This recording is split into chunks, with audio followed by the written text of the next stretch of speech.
তা ইসলামের নাম দিয়ে যদি বিজাতি এবং অনৈতিকতা, উচ্ছৃঙ্খলতা, ধোঁকাবাজি, মিথ্যাচার, এটাও কোনোদিন ইসলাম হয় না। যে বাংলাদেশের বিচার আল্লাহর রহমতে আপনাদের দোয়ায় একমাত্র নিষ্কলুষিত যদি কোনো ইসলামের নামক দল নাম থেকে থাকে, সে হলো ইসলামী আন্দোলন বাংলাদেশ। আজ পর্যন্ত আমরা আমাদের নীতি আদর্শকে আল্লাহর ফজলে আমরা বিলীন করি নাই। আজকে পরীক্ষিত হয়ে গেছে। তাই যারা ইসলামকে ভালোবাসেন, দেশকে ভালোবাসেন, আমি সকল উদাত্ত আহ্বান জানাবো, আসেন, এদেশে আমরা জন্মগ্রহণ করেছি, এদেশের আমরা সন্তান, এদেশ নিয়ে ভালো মন্দের সাথে আমরা ওতপ্রোত ভাবে জড়িত রয়েছি। আলহামদুলিল্লাহ। ইসলামী যুব আন্দোলন ঢাকা মহানগর শাখা কর্তৃক আয়োজিত আজকে প্রতিষ্ঠা বার্ষিকী সভাপতি মঞ্চে ইসলামী আন্দোলন বাংলাদেশের কেন্দ্রীয় প্রেসিডিয়াম সদস্য, মহাসচিব সহ বিভিন্ন পর্যায়ের দায়িত্বশীল, আমার প্রিয় সাংবাদিক বন্ধুগণ, সামনে বিশেষ করে যে যুবক একঝাঁক বসে রয়েছেন, তারাও আছেন এই দেশ গড়ার ভবিষ্যৎ কারিগর। ইন্নাকা লাআলা খুলুকিন আযীম। আল্লাহ রাব্বুল আলামিন তার প্রিয় রসুল, প্রিয় নবী মুহাম্মদুর রাসূলুল্লাহ সাল্লাল্লাহু আলাইহি ওয়াসাল্লামকে উত্তম চরিত্রের অধিকারী করে আল্লাহ তাকে সৃষ্টি করেছেন।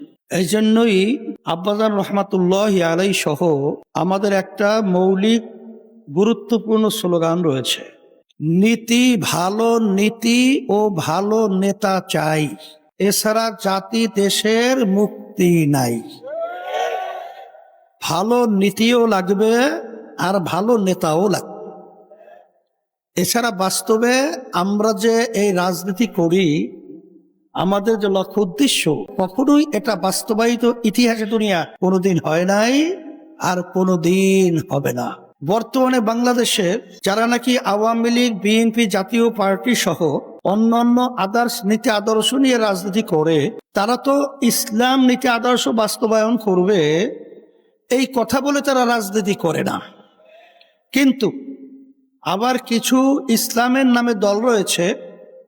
আমাদের গ্রামে একটা বড় প্রবাদ বাক্য রয়েছে, একেবারে দেখতে কালো, নাম দেশে দলা মেয়া। কিন্তু আসলে দলা মেয়ার সাথে বাস্তবে তার কি মিল আছে?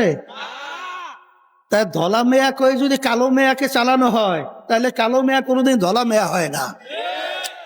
তা ইসলামের নাম দিয়ে যদি বিজাতি এবং অনৈতিকতা, উচ্ছৃঙ্খলতা, ধোঁকাবাজি, মিথ্যাচার, এটাও কোনোদিন ইসলাম হয় না।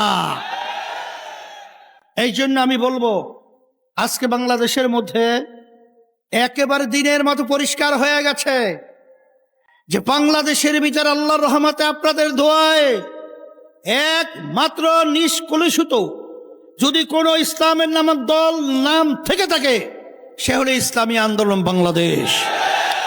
এই জন্য আপনারা দেখেছেন আমাদের প্রতিষ্ঠা থেকে শুরু করে অদ্যাবধি পর্যন্ত আল্লাহর রহমতে আপনাদের দোয়ায় আমরা কোনো ক্ষমতার এবং কোনো অর্থ, কোনো সম্মানের মোহে আজ পর্যন্ত আমরা আমাদের নীতি আদর্শকে আল্লাহর ফজলে আমরা বিলীন করি নাই।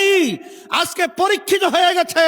তাই যারা ইসলামকে ভালোবাসেন, দেশকে ভালোবাসেন, আমি সকল উদাত্ত আহ্বান জানাবো, আসেন, এদেশে আমরা জন্মগ্রহণ করেছি, এদেশের আমরা সন্তান, এদেশ নিয়ে ভালো মন্দের সাথে আমরা ওতপ্রোত ভাবে জড়িত রয়েছি।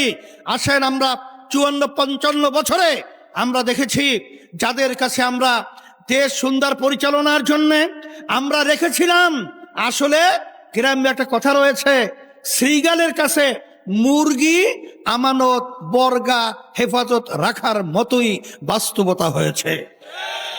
এদেশের কল্যাণ যদি আমরা চাই, এদেশের মুক্তি যদি আমরা চাই, আসেন আমরা ইসলামী নীতি আদর্শ নিয়ে যদি আমরা সামনে অগ্রসর হতে পারি। আর এটা বাস্তবায়নের জন্য সবচেয়ে বড় ভূমিকা পালন করবে আমার যুবকেরা। এই জন্য আমি যুবকদেরকে বলবো, আসো তোমরা আদর্শবান যুবক হও, তোমরা চরিত্রবান যুবক হও। যদি আজকে আদর্শবান এবং চরিত্রবান যুবক হতে পারো, সেদিন বেশি দেরি নয়, এই দেশের মধ্যে সর্বশ্রেণীর পেশার মানুষ দুনিয়াতে শান্তি এবং আখেরাতে মুক্তির পথ তারা দেখতে পাবে, এই আশাবাদ ব্যক্ত করে তোমাদের সম্মেলন যারা করেছে ধন্যবাদ জানিয়ে আমি দোয়া করে তোমাদের কাছে দোয়া চেয়ে আমি আলোচনা শেষ করছি। রব্বানা